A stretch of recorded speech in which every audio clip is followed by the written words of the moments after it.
তো 3-এর কয়েকটা আয়াত তেলাওয়াত করেছি। এটা কালামুল্লাহ মাজিদের 95 নাম্বার সূরা। এই সূরাটা মক্কাতুল মুকাররমাতে নাজিল হয়েছে। এই সূরার আয়াত সংখ্যা 8টা। এই সূরার শুরুতে আল্লাহ তাআলা 4টা কসম করেছেন, ওয়াত-তিনি ওয়াজ-যাইতুনি ওয়া তুরি সিনিনা ওয়া হাযাল বালাদিল আমিন। ওয়াত-তিন, তিনের কসম, ওয়াজ-যাইতুন, যাইতুনের কসম, ওয়া তুরি সিনিন, সিনাই পর্বতের কসম, ওয়া হাযাল বালাদিল আমিন, আর এই নিরাপদ শহরের কসম। তো 4টা শপথ করেছেন বা আল্লাহ তাআলা কসম করেছেন। কসম দিয়ে আল্লাহ তাআলা কোরআনের অনেক সূরা শুরু করেছেন। যেমন একটা সূরায় আল্লাহ ফজরের সময়ের কসম করেছেন, আল্লাহ বলেছেন ওয়াল ফাজর। আল্লাহ আকাশের কসম করেছেন ওয়াস সামা ইযাতিল বুরুজ। আল্লাহ তাআলা সূর্যের কসম করেছেন ওয়াশ শামসি ওয়া দুহাহা। এভাবে আল্লাহ তাআলা তার সৃষ্টির অনেক কিছুর কসম করে গুরুত্বপূর্ণ কোনো মেসেজ বা বার্তা আমাদের সামনে হাজির করেন। তো এই সূরাতে আল্লাহ তাআলা 4টা জিনিসের কসম করে একটা খুবই গুরুত্বপূর্ণ বার্তা মানব মণ্ডলীর জন্য এই সূরাতে তিনি হাজির করেছেন। এই সূরাটা আমাদের অনেকেরই মুখস্থ আলহামদুলিল্লাহ, এবং আল্লাহ রাসূল সাল্লাল্লাহু আলাইহি ওয়াসাল্লাম প্রায় বিভিন্ন নামাজে এই সূরাটা তেলাওয়াত করতেন। বারা ইবনে আযিব রাদিয়াল্লাহু তাআলা আনহু উনি বর্ণনা করেন যে আমি একবার এশার সালাতে আল্লাহ রাসূল সাল্লাল্লাহু আলাইহি ওয়াসাল্লামের কণ্ঠে নামাজে সূরা 3 তিনি তেলাওয়াত করেছেন, আমি নিজ কানে শুনেছি, এবং ওনার কণ্ঠ যে এত মধুর ছিল, আমার জীবনে এত সুমধুর কণ্ঠের তেলাওয়াত আমি শুনি নাই। আল্লাহর হাবিব সাল্লাল্লাহু আলাইহি ওয়াসাল্লামের কোরআন তেলাওয়াতের যে কণ্ঠ এত সুমিষ্ট ছিল, এত চমৎকার ছিল, শুধু তেলাওয়াত শুনেই অনেকে শাহাদা পড়ে মুসলমান হয়েছে। আবু জাহেল মক্কায় নিষেধ করতো যে কেউ যাবা না মুহাম্মদের কাছে, সে পাগল, সে গণক, সে মিথ্যাবাদী, সে জাদুকর, সে স্বামী স্ত্রীর মধ্যে বিচ্ছিন্নতা নিয়ে আসে, সে বাবা ছেলেকে আলাদা করে দেয়, তার কাছেই যাবা না, আর সে যা বলে শুনবাই না, কানে আঙ্গুল দিয়ে রাখবা। তো মানুষকে যেটা নিষেধ করা হয় বেশি, মানুষের ওইটার ব্যাপারে আগ্রহ থাকে বেশি। সে যত নিষেধ করতো মানুষ আরো বেশি বেশি যেয়ে শুনতো। মানুষকে সে কি বারণ করবে, সে দিনের বেলা নিষেধ করতো, রাতে যে লুকিয়ে লুকিয়ে নিজেই তেলাওয়াত শুনতো। তাহলে চিন্তা করেন যে আল্লাহর হাবিব সাল্লাল্লাহু আলাইহি ওয়াসাল্লামের কোরআনিক রেসিটেশন কত চমৎকার মেলোডিয়াস ভয়েস হলে স্বয়ং আবু জাহাল রাত্রিবেলা লুকিয়ে লুকিয়ে কোরআন তেলাওয়াত শুনতে যেত আল্লাহর হাবিব সাল্লাল্লাহু আলাইহি ওয়াসাল্লামের কণ্ঠে। তো রাসূল সাল্লাল্লাহু আলাইহি ওয়াসাল্লাম সূরাতুত 3টা এশার সালাতে তিনি তেলাওয়াত করেছেন, এই মর্মে হাদিসে পাওয়া যায়। এবং এই সূরাটা একটা ফলের নামে সূরা। 3 একটা ফল, আরব বিশ্বে খুব বেশি হয় 3 ফল। আমরা বাংলাদেশে ডুমুর বলি, ইংরেজিতে ফিগ বলে, ফিগ ট্রি। তো ফলের নামে বেসিক্যালি আল্লাহ তাআলা এই সূরাটাকে, এই চ্যাপ্টারটাকে ডেডিকেট করেছেন। আমরা সূরাকে ইংরেজিতে চ্যাপ্টার বলি। কোরআনে 114টা চ্যাপ্টার, এর মধ্যে এই সূরাটা হচ্ছে ফলের নামে ডেডিকেটেড। বিভিন্ন নামে খুব ইনক্লুসিভ হয়েতে আল্লাহ তাআলা কোরআনে সূরাগুলো দিয়েছেন। কোরআনে আপনি প্রাণীর নামে সূরা পাবেন, প্রাণী। মানুষের নামে সূরা পাবেন। মানুষের মধ্যে 3 ভাগ, মুমিন, তারপর কাফির, এরপর মুনাফিক, প্রত্যেকের নামে সূরা। সূরাতুল মুমিনুন আছে, সূরাতুল কাফিরুন আছে, আবার সূরাতুল মুনাফিকুন আছে। আমাদের দৃশ্য জগতের সবচেয়ে বড় প্রাণীটা হচ্ছে হাতি, তাই না? এই হাতির নামে একটা সূরা আছে, বলেন তো এই সূরার নাম কি? সূরা ফিল। তারপর আমরা যে দেখি আমাদের দৃশ্য জগতের সবচেয়ে ছোট প্রাণী হচ্ছে পিঁপড়া, পিঁপড়ার নামে একটা সূরা আছে, সূরা আন-নামল। আন-নামল মানে পিঁপড়ার সূরা। মাকড়সার নামে সূরা আছে, সূরাতুল আনকাবুত। তারপর গোষ্ঠীর নামে সূরা আছে, সূরাতুল আলে ইমরান। বংশের নামে সূরা আছে, সূরাতুল কুরাইশ, কুরাইশ বংশের নামে সূরা। এইভাবে খুব ইনক্লুসিভ ওয়েতে, এমন কিছু নাই যে আল্লাহ তাআলা উল্লেখ করেন নাই। মা ফাররাতনা ফিল কিতাবি মিন শাই, উল্লেখ করে নাই কোরআনে এমন কিছু নাই, সব কিছু আল্লাহ তাআলা উল্লেখ করেছেন। তো এই সূরাটা হচ্ছে একটা ফলের নামে। ফলটার নাম হচ্ছে 3 ফল। আল্লাহ তাআলা বলছেন ওয়াত-তিন, 3-এর শপথ। আমি একবার সরল বঙ্গানুবাদ করি, এরপর আমি তাফসিরে ঢুকি। 3-এর শপথ, ওয়াজ-যাইতুন, যাইতুনের শপথ, ওয়া তুরি সিনিন, সিনাই পর্বতের শপথ, ওয়া হাযাল বালাদিল আমিন, এই নিরাপদ শহরের শপথ। লাকাদ খালাকনাল ইনসানা ফি আহসানি তাকওয়িম, নিশ্চয় আমি মানুষকে খুব চমৎকার সুন্দর অবয়বে সৃষ্টি করেছি। সুম্মা রাদাদনাহু আসফালা সাফিলিন, এরপরে তাকে আবার নিচু থেকে নিচুর দিকে নামিয়ে দিয়েছি। ইল্লাল্লাযিনা আমানু ওয়া আমিলুস সলিহাত, তবে তারা ছাড়া যারা ঈমান এনেছে এবং সৎকর্ম করেছে। ফালাহুম আজরুন গায়রু মামনুন, তাদের জন্য আছে অফুরন্ত পুরস্কার। ফামা ইউকাযযিবুকা বা'দু বিদ্দিন, এগুলো জানার পরও কিসে তোমাকে দিন অস্বীকারের ব্যাপারে উদ্বুদ্ধ করলো? আলাইসাল্লাহু বিআহকামিল হাকিমিন, আল্লাহ তাআলা কি শ্রেষ্ঠ বিচারক নন? সাদাকাল্লাহুল আযীম। এই হচ্ছে এই সূরাটির সরল অনুবাদ। এবার আমরা তাফসিরে ঢুকি। প্রথমে আল্লাহ তাআলা বলেছেন ওয়াত-তিন, 3-এর শপথ। 3 মানে তো আমরা জানলাম, 3 মানে ডুমুর। আল্লাহর হাবিব সাল্লাল্লাহু আলাইহি ওয়াসাল্লাম তিনি 3 ফল পছন্দ করতেন, এবং এটা ডায়াবেটিক্সের জন্য ভালো, ডায়াবেটিক্স নিয়ন্ত্রণ করে। আমাদের বোনদের যাদের ইররেগুলার মেনস্ট্রুয়েশনাল পিরিয়ড হয়, এটার জন্য এটা খুব ভালো, এবং খুব স্ট্রেংথ স্টেমিনা আনে শরীরে। এটা জান্নাতের একটা গাছ। আদম আলাইহিস সালাম এবং হাওয়া আলাইহিস সালামকে যখন আল্লাহ বলেছিল ওয়ালা তাকরাবা হাযিহিশ শাজারাতা ফাতাকুনা মিনায যালিমিন, আদম এবং হাওয়া জান্নাতের সব জায়গায় যেতে মন চায় যাও, যা খেতে মন চায় খাও, এই নিষিদ্ধ গাছের কাছে যেও না। তাহলে তোমরা জালিম হয়ে যাবে। শয়তান এসে উল্টা বুঝালো, সে বলল তোমাদের খেতে নিষেধ করছে কেন জানো? আল্লাহ চায় না যে তোমরা জান্নাতে থাকো, আল্লাহ চায় এখান থেকে তোমাদের বের করে দিবে, কিন্তু তোমরা যদি এই গাছের ফল খাও আল্লাহ আর বের করতে পারবে না। দেখছেন শয়তানের অবস্থা? শয়তান কিন্তু নেগেটিভিটি নিয়ে সামনে আসে না, আসে খুব আপনার ওয়েল উইশার হিসেবে, উপদেশ নিয়ে, খুব ভালো একটা পজিটিভ ওয়েতে আসে। তো ওনারা খেয়ে ফেললেন এই নিষিদ্ধ গাছের ফল। খাওয়ার ফলে আদম আলাইহিসসালাম, হাওয়া আলাইহিসসালাম, ওনাদের গা থেকে জান্নাতের পোশাকগুলো ঝরে পড়ে গেল। এখন কি দিয়ে ওনারা ওনাদের প্রাইভেটকে ঢাকবেন? তখন ওনারা, তাফসির ফি জিলালিল কোরআনে এসেছে যে ওনারা এই 3 গাছের পাতা নিয়ে নিজেদের প্রাইভেট ঢেকেছিলেন। সুবহানাল্লাহ। সেই 3 ফলের কসম আল্লাহ করলেন, ও 3-3-এর শপথ।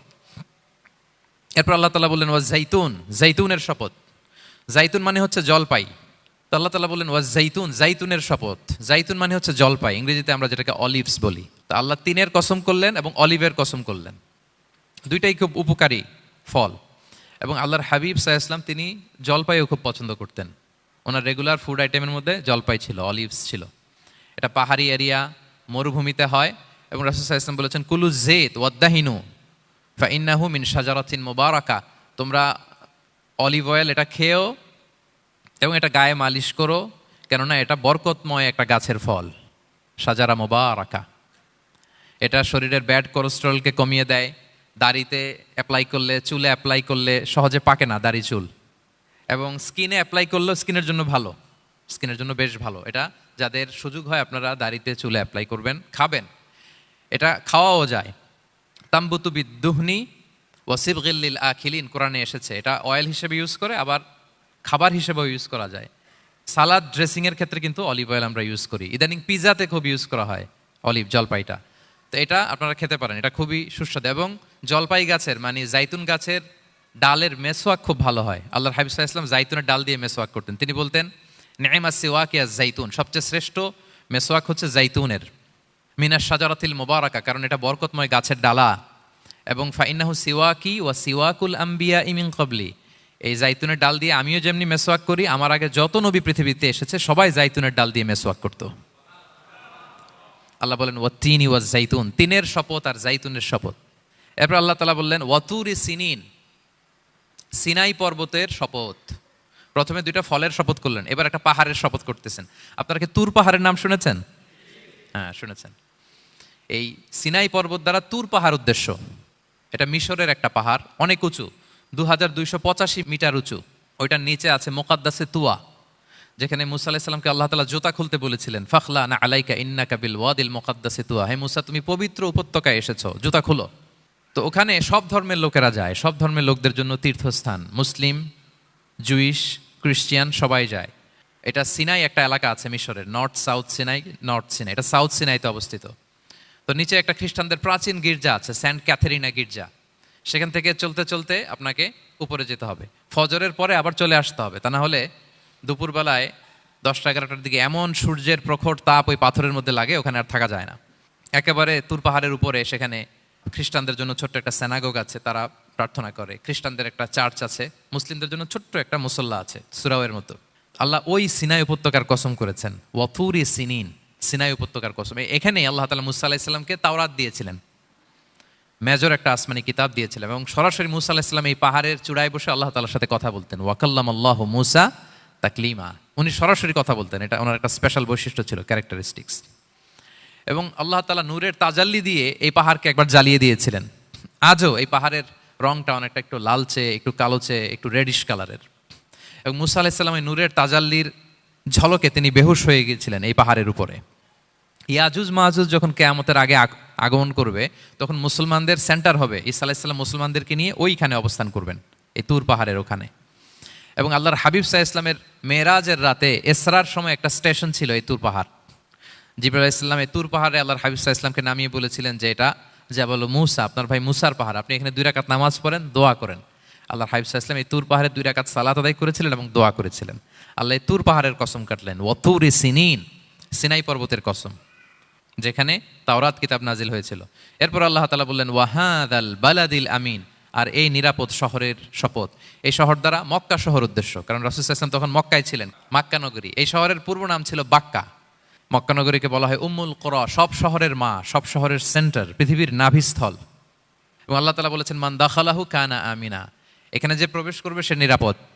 হেরেমের মধ্যে কিন্তু কাউকে আক্রমণ করা যায় না, কোনো খুনিও যদি ঢুকে যায় অ্যাটাক করা যাবে না। তো জাহেলি যুগে এমনটা ঘটতো, কারোর সাথে কারো শত্রুতা হলে, ধরেন যে একজন তার বাবাকে হত্যা করেছে, তো সে তাকে পেয়েছে, ওই লোক বাঁচার জন্য দৌড়াতে দৌড়াতে হেরেমের ভিতরে ঢুকে যেত, কারণ সে জানে যে হেরেমে ঢুকলে সে আমাকে মারবে না।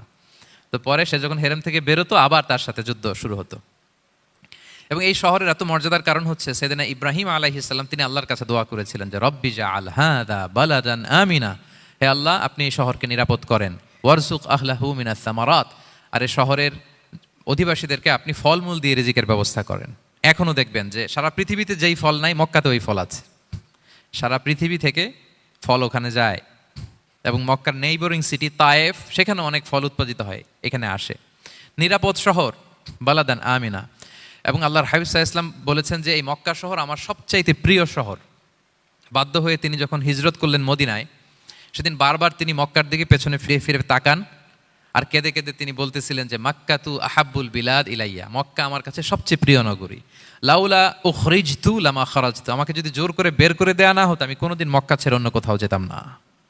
আল্লাহর হাবিব সাল্লাল্লাহু আলাইহি ওয়াসাল্লামের সবচাইতে প্রিয় শহর ছিল মক্কা, এবং এটা আল্লাহর হাবিব সাল্লাল্লাহু আলাইহি ওয়াসাল্লামের জন্মস্থান। মাকান মাউলিদির রাসূল, রাসূল সাল্লাল্লাহু আলাইহি ওয়াসাল্লামের বিলাদাত হয়েছে এই শহরে। এবং এই শহরকে আল্লাহ বলেছেন মাসাবাতান লিন্নাসি ওয়া আমনা, মানুষের মিলনস্থল, কেন্দ্রস্থল, সারা পৃথিবী থেকে মানুষ ওখানে যায়। আপনি যে রমাদানে যদি মক্কায় যান, আল্লাহু আকবার, লক্ষ লক্ষ উমরা পালনকারী সেখানে, ইউরোপ থেকে, আফ্রিকা থেকে, অস্ট্রেলিয়া থেকে, এশিয়া থেকে, সারা পৃথিবীর মানুষের মিলনস্থল। ওখানে গেলে আপনি দেখবেন মাসাবাতান লিন্নাসি ওয়া আমনা, নিরাপদ জায়গা এবং মানুষের মিলনস্থল এটা। এখানে এমন মসজিদ আল্লাহ রেখেছেন কাবা ঘরের চারদিকে, এটাকে বলা হয় মসজিদুল হারাম, যে মসজিদে 1 রাকাত সালাত পড়লে 1,00,000 রাকাতের সওয়াব হয়। আল্লাহর ঘরকে কেন্দ্র করে তাওয়াফের নির্দেশ দেওয়া হয়েছে, ওয়ালিয়াত তাওয়াফু বিল বাইতিল আতিক, পৃথিবীর কোনো ঘরকে তাওয়াফ করা যায় না, কোনো ঘরকে, এই একটা মাত্র ঘর যেটাকে এর চারদিকে এরকম তাওয়াফ করা যায়। তাহলে এই পবিত্র ঘর, পবিত্র মসজিদ যেই শহরে অবস্থিত, সেই শহরের কসম আল্লাহ করেছেন। আল্লাহ বললেন ওয়াহাদাল বালাদিল আমিন, এই নিরাপদ শহরের কসম, মানে মক্কা শহরের কসম।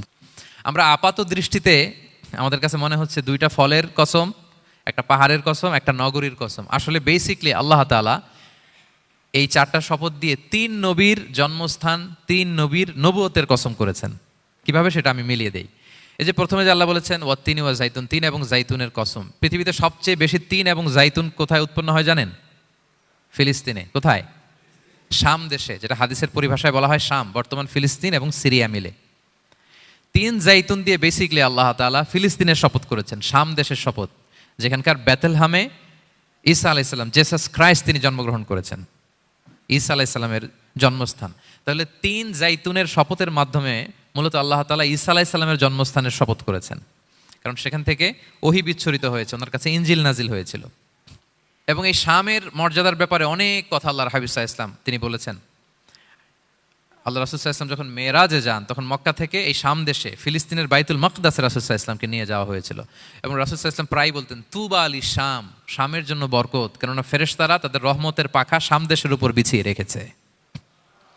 এবং তিনি বলতেন ফিতনার সময় আলাইকুম বিশাম, তোমরা শামে যেও, শামে থেকো। এবং তিনি দোয়া করেছেন আল্লাহুম্মা বারিক লানা ফি শামিনা, আল্লাহ তুমি আমার শামে, শাম অঞ্চলে আল্লাহ তুমি বরকত দিও। এবং হাদিসে এসেছে এই শামই হচ্ছে আরদুল মাহশার, এখানেই হাসর হবে। শাম অঞ্চলকে বিস্তীর্ণ করে এখানেই ময়দানুল মাহশার আল্লাহ তাআলা কায়েম করবেন, হাসরের ময়দান এখানেই হবে। এবং সেখানেই হচ্ছে সানিউল কিবলাতাইন, আমাদের আগের কেবলা কিন্তু বাইতুল মাকদাসের দিকে ছিল, যেটা শামে অবস্থিত, ফিলিস্তিনে বাইতুল মুকাদ্দাস, যেই মসজিদে নামাজ পড়লে 1 রাকাতে 500 রাকাতের সওয়াব। 3টা মসজিদে সালাত পড়লে স্পেশাল ভার্চুর কথা আছে, এর বাইরে আর অন্য মসজিদের বিশেষ কোনো ফজিলত নাই, বাকি সব মসজিদ সমান। এক হচ্ছে মসজিদুল হারাম, 1 রাকাতে 1,00,000 রাকাত। 2 নম্বর মসজিদে নববী, 1 রাকাতে 1000 রাকাতের সওয়াব। আরেকটা দুর্বল বর্ণনায় 50,000 রাকাতের সওয়াব। 3 নম্বরে এই মসজিদুল আকসা, 1 রাকাতে 500 রাকাতের সওয়াব। এই 3 মসজিদে যেন আমরা যে সালাত আদায় করতে পারি, আল্লাহ তুমি তৌফিক দান করো। 2 মসজিদে তো একেবারেই সহজ যাওয়া, মক্কা মদিনাতে। বাইতুল মাকদাসের জন্য আমরা যেতে পারি, আল্লাহ তুমি সেই পরিস্থিতি আমাদের জন্য তৈরি করে দাও। তো এই বাইতুল মাকদাসের দিকে রাসূল সাল্লাল্লাহু আলাইহি ওয়াসাল্লাম টানা 14 বছর নামাজ পড়েছেন। 14 বছর। প্রথম 13 বছর কোনো সমস্যা হয়নি মক্কায়, কারণ তখন কেবলা বাইতুল মুকাদ্দাস থাকলেও রাসূল সাল্লাল্লাহু আলাইহি ওয়াসাল্লাম সামনে রাখতেন কাবাকে। কেবলা বাইতুল মুকাদ্দাস, কিন্তু তিনি তো মক্কায় ছিলেন নবুয়তির প্রথম 13 বছর, সামনে কাবাকে রাখতেন, তারপরে টু দ্য ডাইরেকশন অফ বাইতুল মুকাদ্দাস। কিন্তু যখন মদিনায় গেলেন তখন তো আর কাবা নাই, তখন রাসূল সাল্লাল্লাহু আলাইহি ওয়াসাল্লাম কাবাকে মিস করতে আরম্ভ করলেন, আর প্রায়ই আল্লাহর কাছে কামনা করতেন আমার বংশের গোড়া ইব্রাহিম আলাইহিস সালামের রুট যেখানে, আমার জন্মস্থান, সেই কাবার দিকে যদি আবার কেবলাটা ফিরিয়ে দেয়া হতো। কদ নারা তাকাল্লুবা ওয়াজহিকা ফিস সামা ফালানুওয়াল্লিয়ান্নাকা কিবলাতান তারদাহা। আল্লাহ আয়াত নাযিল করলেন, নবী আপনি আকাশের দিকে তাকিয়ে কি ভাবেন আমি বুঝি, আপনি চান কেবলা যেন আমি মক্কার দিকে ঘুরিয়ে দেই। আল্লাহ তাআলা ঘুরিয়ে দিলেন। আল্লাহ বলেন ফাওয়াল্লি ওয়াজহাকা শাতরাল মসজিদিল হারাম, এখন থেকে মসজিদুল হারামের দিকে আপনি টু দ্য ডাইরেকশন অফ কেবলা নামাজ পড়বেন। কেবলা চেঞ্জ হয়ে গেল। তো মদিনায় যে 16-17 মাস আর মক্কায় 13 বছর, মোট 14 বছর আল্লাহর হাবিব সাল্লাল্লাহু আলাইহি ওয়াসাল্লাম এই মসজিদুল আকসার দিকেই হয়েই তিনি নামাজ পড়েছেন। এটা আমাদের আগের কেবলা ছিল। এবং শেষে কিয়ামতের আগে যে মালহামার যুদ্ধ হবে, তখন রাসূল সাল্লাল্লাহু আলাইহি ওয়াসাল্লাম বলেছেন মালহামার যুদ্ধের সময় মুসলমানদের ফুস্তাদ বা তাবু হবে, শিবির হবে এই ফিলিস্তিনের দামেস্কের পাশে আল গৌতা নামে এক জায়গা আছে, ওই গৌতাতে। এবং ঈসা আলাইহিস সালাম এসে যে দাজ্জালকে হত্যা করবেন সেটাও ওই শামে, ফিলিস্তিনের বাবুল লুদ এখনো একটা জায়গা আছে, ওই জায়গাটার নাম এখনো বাবুল লুদ, ওখানে তিনি দাজ্জালকে হত্যা করবেন। এবং সেখানে একটা সাদা মিনারা আছে, ফেরেশতার পাখায় ভর করে ঈসা আলাইহিস সালাম তখন সেখানে নেমে আসবেন। ওই ফিলিস্তিনের ওই শাম দেশের ওই মিনারার পাশে তিনি এসে পৃথিবীতে তিনি নুজুল করবেন, নুজুল ঈসা আলাইহিস সালাম। তো তিন এবং জাইতুনের কসম করে বেসিকলি আল্লাহ তাআলা ঈসা আলাইহিস সালামের জন্মস্থানের কসম করেছেন। কারণ তিন এবং জাইতুন, ডুমুর এবং জলপাই, অলিভ কোন দেশে বেশি হয়? শাম দেশে। আওয়াজ করে বলেন কোন দেশে? বর্তমান ফিলিস্তিন এবং সিরিয়া, এবং ওই ভূখণ্ডে আল্লাহ নবী ঈসা আলাইহিস সালামের জন্মস্থান। তাহলে এই দুই ফলের কসম করে বেসিকলি আল্লাহ তাআলা ঈসা আলাইহিস সালামের জন্মস্থানের কসম করেছেন। ওনার প্রতি নাজিল হওয়া যে তাওরাত ইনজিল গ্রন্থ, এই রেভেলেশনের কসম করেছেন। আচ্ছা, এরপরে ওয়াতুরি সিনিন, সিনাই পর্বতের কসম। সিনাই পর্বত বা তুর পাহাড় হচ্ছে মিশরে অবস্থিত, আর মিশর হচ্ছে মুসা আলাইহিস সালামের জন্মস্থান। কার জন্মস্থান? মুসা আলাইহিস সালামের জন্মস্থান। তাহলে ওয়াতুরি সিনিন, তুর পাহাড়ের কসম বুঝিয়ে আল্লাহ তাআলা মূলত মুসা আলাইহিস সালামের জন্মস্থানের কসম করেছেন, যেখানে তাওরাত নাজিল হয়েছে। এরপরে ওয়াহাদাল বালাদিল আমিন, এ নিরাপদ শহর বলে আল্লাহ তাআলা মক্কা শহরকে বুঝিয়েছেন। আর মক্কা কার জন্মস্থান বলেন তো? মুহাম্মদুর রাসূলুল্লাহ সাল্লাল্লাহু আলাইহি ওয়াসাল্লাম, সাইয়্যিদুল মুরসালিন, খাতামুন নবিয়্যিন, রাহমাতাল লিল আলামিন, হাবিবুল্লাহ মুহাম্মদুর রাসূলুল্লাহ সাল্লাল্লাহু আলাইহি ওয়াসাল্লামের জন্মস্থান। তাহলে এই চারটা আয়াতে, চারটা শপথের মধ্য দিয়ে মূলত আল্লাহ তাআলা ঈসা আলাইহিস সালামের জন্মস্থান, মুসা আলাইহিস সালামের জন্মস্থান এবং মুহাম্মদ সাল্লাল্লাহু আলাইহি ওয়াসাল্লামের জন্মস্থান, যেই তিনটা এলাকায়, ভূখণ্ডে তিনটা মেজর ওহী নাজিল হয়েছে। এক তো ঈসা আলাইহিস সালামের কাছে নাজিল হয়েছে ইনজিল কিতাব, আরেকটা হচ্ছে তাওরাত। তাওরাত এমন কিতাব যে কিতাব দিয়ে হাজার হাজার নবীরা ফায়সালা করেছেন। বনি ইসরাইলের অনেক নবীর উপর কোনো কিতাব নাজিল হয়নি, তার মানে তারা রসুল ছিলেন না, তারা নবী, তারা সবকিছু তাওরাত দিয়েই ফায়সালা করতেন। আর রাসূল সাল্লাল্লাহু আলাইহি ওয়াসাল্লামের উপর কোরআন নাজিল হয়েছে। তার মানে প্রথম চারটি শপথ দিয়ে বেসিকলি ইনজিলের শপথ, তাওরাতের শপথ এবং কোরআনের শপথ। বুঝতে পেরেছেন সবাই? আল্লাহ ওহির শপথ করেছেন। দেখেন, ফল, পাহাড়, নগরী মাড়িয়ে সারা পৃথিবী ঘুরিয়ে আপনাদেরকে শেষ পর্যন্ত ইনজিল, তাওরাত এবং কোরআনে নিয়ে আসছি। আসছেন আমার সাথে? আসছেন? হ্যাঁ, এই রেভেলেশনের শপথ আল্লাহ করেছেন। তাহলে ওয়াত্তিনি ওয়াজাইতুনি ওয়াতুরি সিনিনা ওয়া হাদাল বালাদিল আমিন, এই চার আয়াতে চারটা শপথের মধ্য দিয়ে মূলত আল্লাহ তাআলা আসমান থেকে নাজিল হওয়া যে ওহী, এই ওহীর শপথ অথবা ওহী যেই ভূখণ্ডে নাজিল হয়েছে সেই ভূখণ্ডগুলোর শপথ করে আল্লাহ একটা গুরুত্বপূর্ণ কথা বলবেন। সেটা কি? আল্লাহ তাআলা বললেন লাকাদ খালাকনাল ইনসানা ফি আহসানি তাকওয়িম, আর আমি মানুষকে অত্যন্ত চমৎকার অবয়বে সৃষ্টি করেছি, চমৎকার গঠনে, চমৎকার স্ট্রাকচারে, ডিজাইনে সৃষ্টি করেছি। মানুষের দৈহিক অবকাঠামো গঠন এটা যেমনি চমৎকার, মানুষের ইন্টেলেকচুয়াল কাঠামো এটা চমৎকার, মানুষের আচরণগত যে বিহেভিয়ারাল ট্রেটস, ক্যারেক্টারিস্টিক্স এটাও চমৎকার। প্রত্যেক দিক থেকে আল্লাহ তাআলা নান্দনিকভাবে মানুষকে তিনি তৈরি করেছেন। আমরা যদি দেহের কথা বলি, হিউম্যান অ্যানাটমি নিয়ে যাদের ধারণা আছে, আপনি শুনলে অবাক হবেন এত জটিলভাবে আমাদের দেহটা ফাংশন করে। ঠিক যেই মুহূর্তে আমি কথা বলতেছি আমার ব্রেইন সচল, আমার নার্ভ সিস্টেম সচল, হেয়ারিং সিস্টেম, স্মেলিং সিস্টেম, আমার এই যে হার্ট সচল, সিস্টোলিক ডায়াস্টোলিক অলিন্দ নিলয় হচ্ছে, আমার লাং কাজ করতেছে, কিডনি ইজ ওয়ার্কিং পারফেক্টলি, সব কিছু কাজ করতেছে। এত সূক্ষ্মভাবে আমাদের দেহটা কাজ করে, এটাকে ইংরেজিতে বলে মরফোলজি, আকৃতি সংক্রান্ত যে বিদ্যা, এটা নিয়ে যদি আপনি দেখেন যে মানুষের হাত কিভাবে কাজ করে, মানুষের পা কিভাবে কাজ করে, মানুষের হিউম্যান ব্রেইন কিভাবে কাজ করে, আপনি অবাক হবেন।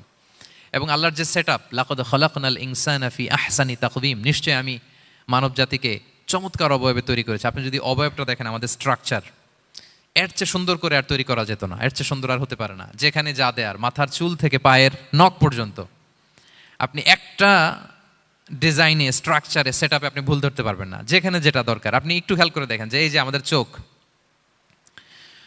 চিকিৎসা বিজ্ঞান বলতেছে যে মানুষ 10 মিলিয়নেরও বেশি রং শনাক্ত করতে পারে। Human eyes can identify more than 10 million colours. 10 মিলিয়নেরও বেশি রং আমরা আমাদের চোখ দিয়ে শনাক্ত করতে পারি। সুবহানাল্লাহ, সুবহানাল্লাহ বিহামদি। আচ্ছা, চোখের সেট আপটা একটু যদি খেয়াল করেন, দেখেন আমার এই চোখ এখানে না থাকে, এটা যদি জাস্ট 2 ইঞ্চি উপরে এখানে হইতো, এইটা যদি কপালে যদি আমাদের চোখ হইতো, কি অবস্থা হইতো বলেন তো? সিজদা দিতে পারতেন আল্লাহকে? বলেন, দিতে পারতেন? আচ্ছা, আমরা কিছু খাওয়ার সময় আমরা কি করি, ওইটা ভালো আছে কিনা, পচে গেল কিনা, স্মেলটা আগে দেখি, তারপরে খাই। দেখেন কত চমৎকার সেট আপ। একটু খেয়াল করেন, এই নাকের সেট আপ যদি এইখানে না থাকে, আমাদের নাক যদি পেছনে থাকতো, খাওয়ার সময় খাবারটা বাসি কিনা, ভালো আছে কিনা কি করতেন? লাকাদ খালাকনাল ইনসানা ফি আহসানি তাকওয়িম। আচ্ছা দেখেন, এই যে আমরা কান দিয়ে শুনি, এই যে কান পেঁচানো, মনে করেন না যে এমনি এমনি পেঁচানো, এই পেঁচানো, এটাই পথ না থাকলে আমরা শুনতেই পেতাম না। এটা এমনভাবে সেট আপ করা, এটাই ইথারে ভাষা তরঙ্গকে এয়ার ড্রামের ভেতরে সুন্দরভাবে ইনপুট করে, নাহলে আমরা শুনতে পেতাম না। আপনার এই কান কেটে ফেলে দিলে আপনি শুনতে পারবেন না।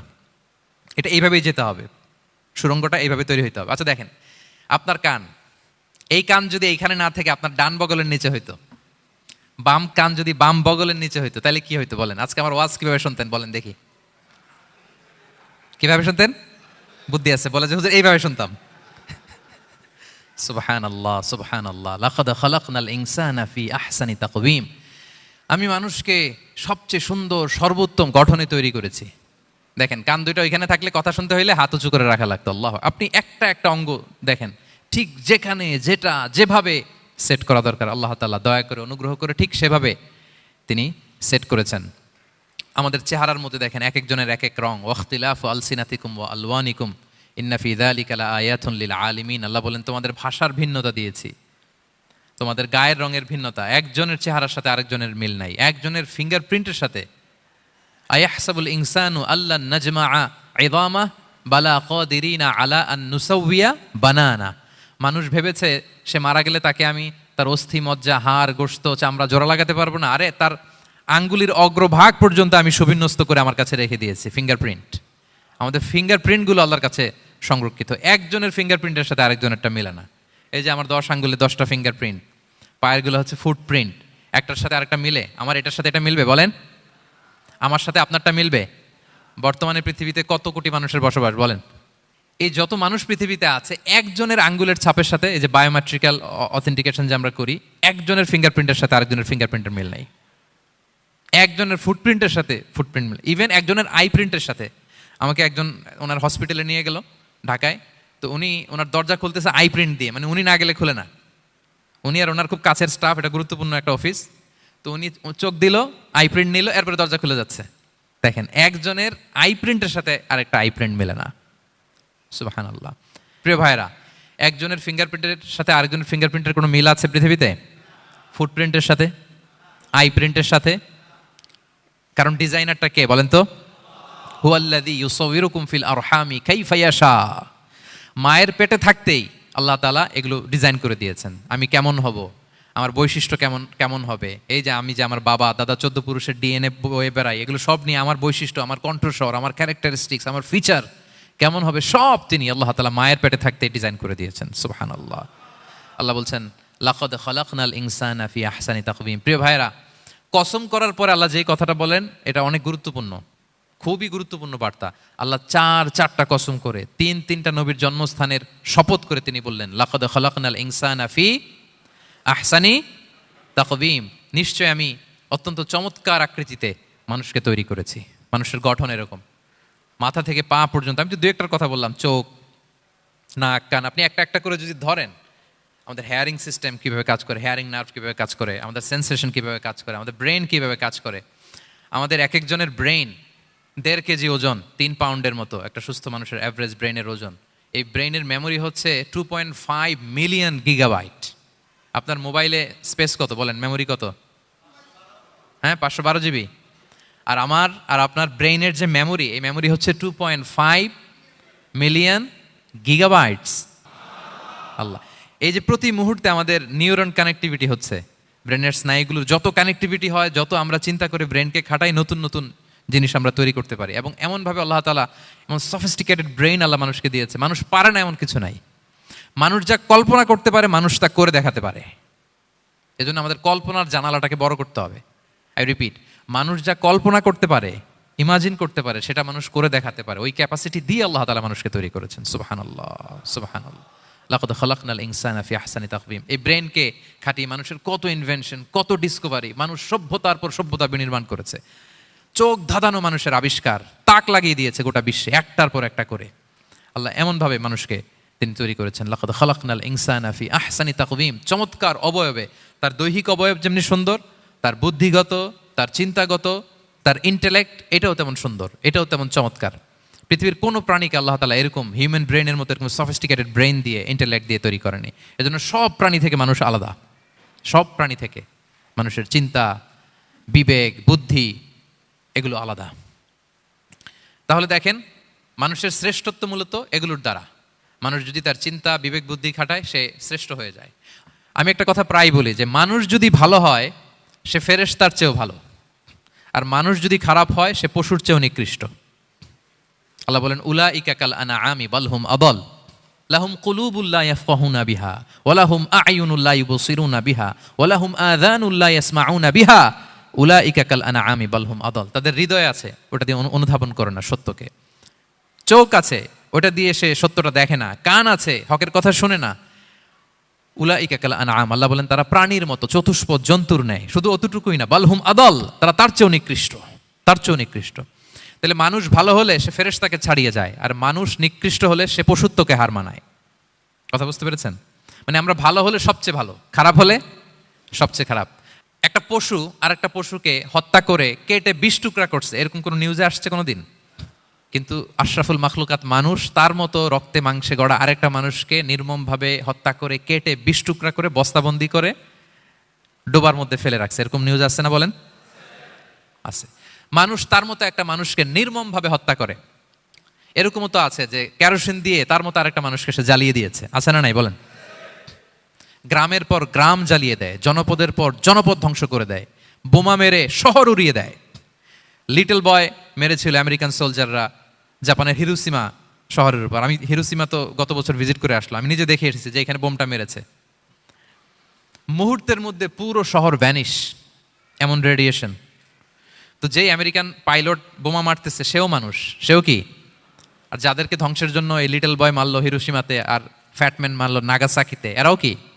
তাহলে দেখেন, মানুষ তার মতো আরেকটা মানুষকে এরকম মেরে টুকরো টুকরো কুচি কুচি করতে সে দ্বিধাবোধ করে না। আল্লাহ, মানুষ গণহত্যা চালায়, জেনোসাইড। এই যে আমাদের বাংলাদেশে তো কিছুদিন আগে হলো গণহত্যা, হেলিকপ্টার থেকে গুলি করে বাচ্চা মেরে ফেলতেছে। কার বাচ্চা? কার কলিজার টুকরা সন্তান? Don't care. জনগণের টাকায়, ট্যাক্সের টাকায় কেনা বুলেট, হেলিকপ্টার দিয়ে জনগণকে, ছাত্রদেরকে হত্যা করা হয়েছে। দেখেন, সেও মানুষ। যারা হত্যা করতেছে, গণহত্যা, জেনোসাইড চালিয়েছে, তারাও মানুষ। তাহলে মানুষ যদি খারাপ হয়, মানুষের চেয়ে খারাপ আর কেউ হয়? আর মানুষ ভালো হলে মানুষের চেয়ে ভালো কেউ হতে পারে? মানুষ এমন জায়গায় যেতে পারে যেখানে ফেরেশতারাও যেতে পারে না। জিবরাইল ইসলামের যাওয়ার সীমানা যেখানে শেষ, মুহাম্মদ সাল্লাল্লাহু আলাইহি ওয়াসাল্লামের ঊর্ধ্ব জগতের কাহিনী সেখান থেকে শুরু। আল্লাহু আকবার। তাহলে মানুষ ভালো হলে ফেরেশতাকে ছাড়ায়, মানুষ খারাপ হলে পশুত্বকে হার মানায়। So the decision is yours. রাস্তা দুইটা, আপনি কোন দিকে যাবেন? আপনি কি ডান দিকে জান্নাতের পথে যাবেন নাকি বাঁ দিকে জাহান্নামের পথে যাবেন? সিদ্ধান্ত আপনার। আল্লাহ তাআলা বললেন, লাকাদ খালাকনাল ইনসানা ফি আহসানি তাকওয়িম। আমি মানুষকে চমৎকার আকৃতিতে তৈরি করেছি। হাতের মেকানিজম কি, পায়ের মেকানিজম কি, আমার চেয়ে আপনারা ভালো জানেন। এগুলো ঘন্টার পর ঘন্টা আপনি বলতে পারবেন যে কেমন ভাবে আল্লাহ তাআলা তৈরি করেছেন। আল্লাহ বলেন, মানুষকে আমি অত্যন্ত চমৎকার আকৃতি দিয়ে তৈরি করেছি। তার সৃষ্টিগত কাঠামো, তার বুদ্ধিবৃত্তিক কাঠামো, তার চিন্তাগত কাঠামো, তার আচরণগত কাঠামো, তার নৈতিকতায় তাকে এমন উচ্চ মর্যাদার আসন আমি দিয়েছি, এটা যদি সে অ্যাচিভ করে, বিলং করে, তাহলে তার চেয়ে শ্রেষ্ঠ কেউ আর হতে পারে। কিন্তু আল্লাহর দেয়া এই ক্যাপাসিটিগুলো, এই নেয়ামাগুলো যদি সে অ্যাকসেপ্ট না করে, সে যদি পশুত্বের পথে হাঁটে, সে যদি শয়তানের দেখানো পথে হাঁটে, তাহলে সে এত নিচে যাবে, অন্য কেউ আর এত নিচে যেতে পারে না। মানুষ যত নিচে যেতে পারে, ফেরেশতারাও অত নিচে যেতে পারবে না, জিন জাতিও পারবে না, কোনো প্রাণীর পক্ষে যাওয়া সম্ভব না। তাহলে মানুষকে আল্লাহ তাআলা এমন সফিস্টিকেটেড ওয়েতে তৈরি করেছেন, চাইলে সে সবার উপরে যেতে পারে। আবার চাইলে আল্লাহর দেয়া নেয়ামতগুলোকে যদি সে ভিন্ন খাতে প্রবাহিত করে সে সবচেয়ে নিকৃষ্ট হতে পারে। সেটাই আল্লাহ বললেন, সুম্মা রাদাদনাহু আসফালা সাফিলিন, এরপরে তাকে আমি হীন থেকে হীনতর করেছি, নিচ থেকে আরো নিচে নিয়েছি। সে যখন ঈমান আনে না, সে যখন সৎকর্ম করে না, সে যখন আল্লাহর শেখানো আল্লাহর দেখানো রাস্তায় সে চলে না, সে যখন তার নফসের কথা শুনে, সে যখন তার প্রবৃত্তির গোলাম সাজে, সে সবচেয়ে নিকৃষ্ট হয়। আসফালা সাফিলিন মানে একেবারে নিচে, এর নিচে আর নাই।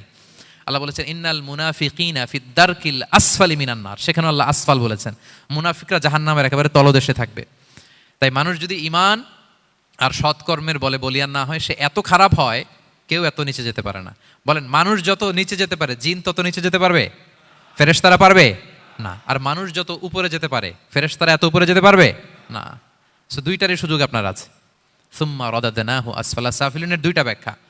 কোনো মুফাসসির বলেছেন যৌবনের পর, যৌবনে থাকে শক্তিশালী, বার্ধক্যের সময় যখন সে নুয়ে যায়, ছোট হয়, সে একেবারে দুর্বল হয়ে যায়, সেটা বোঝানো হয়েছে। আর অন্যান্য মুফাসসিরিন একরাম বলেছেন না, আল্লাহর দেওয়া এই নে'মা ক্যাপাসিটি যখন সে সঠিক পথে কাজে লাগায় না, সে যখন প্রবৃত্তির অনুসরণ করে, সে তখন এত খারাপ হয়, এত নিচ থেকে নিচুতর হয়, এত হীন থেকে হীনতর হয়, তার চেয়ে হীনতর আর কেউ তখন হতে পারে না। সেখান থেকে বাঁচার দুটি রাস্তা আল্লাহ বলেছেন। আল্লাহ বলছেন ইল্লাল্লাযীনা আমানু ওয়া আমিলুস সলিহাত, তবে যারা ঈমান আনে এবং সৎকর্ম করে তারা ছাড়া। তারা ওই নিচু থেকে নিচুতর নয়, তারা শ্রেষ্ঠতর। ঈমান এবং সৎকর্ম, ঈমান এবং আমলে সালেহাত। কোরআনের অনেক জায়গায় আপনি আয়াতটা পাবেন, ইন্নাল্লাযীনা আমানু ওয়া আমিলুস সলিহাতি কানাত লাহুম জান্নাতুল ফিরদাউসি নুজুলা, নিশ্চয়ই যারা ঈমান এনেছে সৎকর্ম করেছে তাদের জন্য আমি জান্নাতে ফেরদাউস রেখে দিয়েছি। তো আল্লাহ বলেন তারা নিকৃষ্ট হবে না যারা ঈমান এনেছে সৎকর্ম করেছে। যারা কি এনেছে? ঈমান। আর কি করেছে? সৎকর্ম করেছে। ইল্লাল্লাযীনা আমানু, যারা ঈমান এনেছে সৎকর্ম করেছে, ফালাহুম আজরুন গায়রু মামনুন, তাদের জন্য রয়েছে অফুরন্ত পুরস্কার, মানে জান্নাত। তাদের জন্য কি? ওই জান্নাতে যেতে আমরা চাই কি চাই না বলেন? রাস্তা কয়টা? এটা চলে গেছে ডান দিকে, এটার গন্তব্য হচ্ছে ডেস্টিনেশন জান্নাতুল ফেরদাউস। আর এটা শয়তানের পথ, এটা আপনার প্রবৃত্তির দেখানো পথ, এটা চলে গিয়েছে জাহান্নামে। So now the decision is years. আপনার ডিসিশন, কোন দিকে যাবেন, ডানে না বায়ে? জান্নাতে না জাহান্নামে? জান্নাতে যেতে চাই আমরা। ফালাহুম আজরুন গায়রু মামনুন, তাদের জন্য আছে অফুরন্ত নেয়ামত, অফুরন্ত পুরস্কার। আমরা যেন সেই পুরস্কার লাভে ধন্য হতে পারি, আমরা সবাই বলি আমিন। আল্লাহ বলেন এইভাবে চারটা কসম করার পরে, এত গুরুত্বপূর্ণ বার্তা হাজির করার পরে, তোমার ঘুমন্ত বিবেককে জাগিয়ে তোমাকে বার্তা দেওয়ার পরেও কিভাবে তুমি অস্বীকার করতে পারো আখিরাতকে? ফামা ইউকাযযিবুকা বা'দু বিদ্দিন, এরপরেও কোন বিবেকে, কোন আকলে, কোন সাহসে তুমি কর্মফল দিবসকে অস্বীকার করো? কোন সাহসে?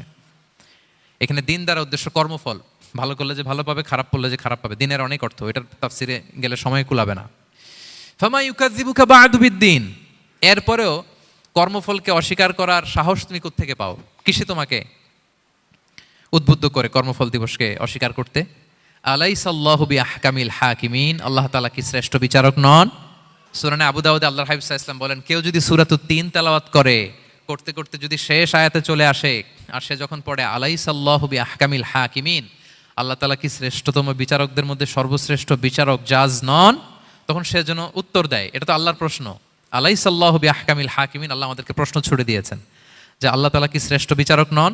তখন যে তেলাওয়াত করে সে যেন বলে বালা বালা ওয়া আনা আলা যালিকা মিনাশ শাহিদিন। বালা মানে অবশ্যই, হ্যাঁ আল্লাহ অবশ্যই আপনি শ্রেষ্ঠ বিচারক, আর আপনি যে শ্রেষ্ঠতম বিচারক এই সাক্ষী আমি দিচ্ছি, এই ঘোষণা আমি দিচ্ছি। পড়েন সুবহানাল্লাহ।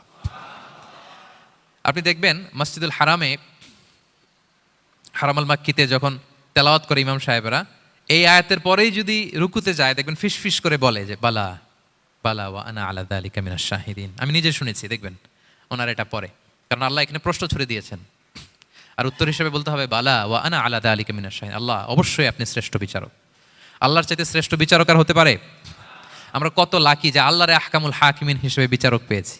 হ্যাঁ, আমাদের বিচার যদি অন্য কেউ করতো, নিজেরা যদি নিজেদের, আল্লাহ যদি বলতো তোরটা বিচার তুই কর আর তোরটা তুই কর, কি অবস্থা হইতো বলেন? যার সাথে যার শত্রুতা আছে ওইখানে দেখাই দিত। কিন্তু আমরা বিচারক হিসেবে পেয়েছি কাকে? আল্লাহ কি পার্সিয়ালিটি করবে বিচারে? স্বজনপ্রীতি করবে? কারো উপর জুলুম করবে? কাউকে ঠকাবে? আল্লাহ বলেন ওয়ামা আনা বিযাল্লামিল লিল আবিদ, আমি কখনো আমার বান্দার উপর জুলুম করি না, জুলুম করি না। নাদাউল মাওয়াজিনাল কিসতা লিয়াউমিল কিয়ামা, কিয়ামতের দিন আমি মিজান নামে এমন এক ন্যায় বিচারের মানদণ্ড স্থাপন করব, ফালা তুযলামু নাফসুন শাইআ, এক বিন্দু পরিমাণ কেউ মাজলুম হবে না, এক বিন্দু পরিমাণ কেউ মাজলুম হবে না। এজন্য দুনিয়াতে যদি বিচার না পান, আল্লাহর দরবার বিচারটা দিয়ে রাখেন, সেদিন বিচার হবে। আহকামুল হাকিমিন আপনারা ঠকাবে না। দুনিয়াতে বিচার পান নাই, মাজলুম হয়েছেন, মানুষ ভুল বুঝছে, কেউ আপনারে ঠিকমতো বুঝে নাই, আপনার কথাটা কাকে বলবেন? বিপদে পড়লে ক্রাইসিস মোমেন্টে কাকে শেয়ার দিবেন? না ফেসবুকে শেয়ার দিবেন? আমরা তো ফেসবুকে শেয়ার দিয়ে দিই এখন। ফেসবুকে শেয়ার দেওয়ার আগে, বন্ধুকে শেয়ার দেওয়ার আগে, স্ত্রীর কাছে শেয়ার করার আগে আমার সমস্যার কথা আগে শেয়ার করব কাকে? কারণ আলাইসাল্লাহু বি আহকামিল হাকিমিন, আল্লাহ বলছেন আমি কি শ্রেষ্ঠ বিচারক নই? বালা বালা ইয়া রব ওয়া আনা আলা যালিকা মিনাশ শাহিদিন, অবশ্যই আল্লাহ আপনি শ্রেষ্ঠ বিচারক। ক্লিয়ার হয়েছে না সবার কাছে? শপথ কয়টা ছিল? 4টা।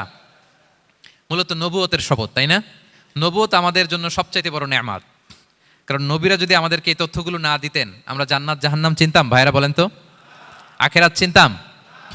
এই যে আখেরাত হবে, পুলসিরাত হবে, day of judgement, day of accountability, আল্লাহর সুপ্রিম কোর্টের কাঠ গড়ায় পাই টু পাই হিসাব দিতে হবে, নবীরা না এসে বললে আমরা এত বুঝতাম না। নবীরা জান্নাত জাহান্নাম চিনিয়েছে, আল্লাহর বিশদ পরিচয় আমাদের সামনে তুলে ধরেছে, আখিরাতের পরিচয়, লাইফ আফটার ডেথ কিরকম হবে, সবকিছু আমাদের কাছে তুলে ধরেছে। সো নবুয়ত আল্লাহ তাআলার পক্ষ থেকে অনেক বড় নেয়ামত। 2 নম্বর নেয়ামত হচ্ছে আল্লাহ তাআলা আমাদেরকে যে ক্যাপাসিটি দিয়েছে, বুদ্ধিমত্তা, ইন্টেলেক্ট, বিচার বিশ্লেষণ, যেটা দিয়ে আমরা অন্যান্য সব প্রাণী থেকে আলাদা, এটাও আল্লাহর বড় নেয়ামত। এই নেয়ামতের শুকরিয়া যেন আমরা করি। এবং আমি যেটা বলেছি, মানুষ যেটা কল্পনা করতে পারে সেটা সে করেও দেখাতে পারে। সো আল্লাহ তাআলা যাকে যেই কোয়ালিটি দিয়েছে, ক্যাপাসিটি দিয়েছে, আমরা যেন এই নেয়ামতের শুকরিয়া করি। নেয়ামতের শুকরিয়া করলে এই নেয়ামত দেওয়ার ধারাবাহিকতা এটা বাড়িয়ে দেয় কে? লা ইন শাকারতুম লা আযীদান্নাকুম ওয়া লা ইন কাফারতুম ইন্না আযাবি লাশাদীদ। শুকরিয়া করলে নেয়ামত আরো বাড়িয়ে দেব। তাহলে প্রথম নেয়ামত ছিল নবুওয়াত, প্রফেটহুড, প্রফেসি, এটা অনেক বড় নেয়ামত। এই রেভেলেশন এসে আমাদেরকে এনলাইটেন করেছে। তা না হলে আমাদের গডকে, গডের ফিচার কি, আখেরাত কি, জান্নাত কি, জাহান্নাম কি, the concept of punishment, concept of আখেরা, কিছুই আমরা ভালোভাবে বুঝতাম না। এটার শপথ আল্লাহ করেছেন। আল্লাহ আমাদেরকে নেয়ামত দিয়েছেন, ক্যাপাসিটি দিয়েছেন, সক্ষমতা দিয়েছেন, সবচাইতে সফিস্টিকেটেড ব্রেন দিয়ে তৈরি করেছেন, এটা একটা বড় নেয়ামত। এবং রাস্তা দেখিয়ে দিয়েছেন, হয় ডানে নয় বায়ে। এবং তিনি আশ্বাস দিয়েছেন যে তোমাদেরকে সঠিক ফায়সালার মাধ্যমে বিচার করা হবে সেদিন। তাই আমাদের বিপদে আপদে সব সময় আমরা যেন ফরিয়াদ করি এক মহান সত্তার কাছে। বলুন তো আওয়াজ করে, তিনি কে? আল্লাহর কাছে যেন আমরা ফরিয়াদ করি। আল্লাহ তাআলা আমাদের সবাইকে কথাগুলো বুঝা আর আমল করার তৌফিক দান করুক। হাযা মা ইনদি ওয়াল ইলমু ইনদাল্লাহি আলাইহি তাওয়াক্কালতু ওয়া ইলাইহি উনীব। সুবহানাকাল্লাহুম্মা ওয়া বিহামদিকা আশহাদু আল্লা ইলাহা ইল্লা আনতা আস্তাগফিরুকা ওয়া আতুবু ইলাইক।